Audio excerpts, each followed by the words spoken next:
உங்கள் தந்திவன் தொலைக்காட்சியில்.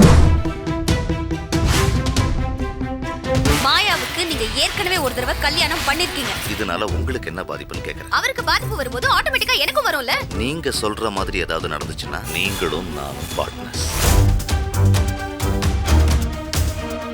தாமரைக்கு நான் துரோகம் பண்ண நினைச்சதுக்கு எனக்கு தண்டனை கிடைச்சதா நான் நினைச்சுக்கிறேன். மாப்பிள்ள, தாமரை ஜாதகப்படி உங்களுக்கு இன்னொரு கல்யாணம் நடந்தே தீரும். மாமா, இந்த நிலைமையில எனக்கு யார் பொண்ணு கொடுப்பாங்க? நம்ம செல்வி மேடம். தாமரோட அப்பா அம்மா வந்துட்டு போனாங்க. என்ன திடீர்னு? என்ன விஷயம்? எல்லாம் நல்ல விஷயம் தான். ஜிஜேக்கு உன்னை பொண்ணு கேட்டாங்க. ரஞ்சனியின் சூழ்ச்சியா கேள்விக்குறியாகும் தாமரை மற்றும் செல்வியின் நட்பு. செல்வி தினமும் பிற்பகல் 2 மணிக்கு.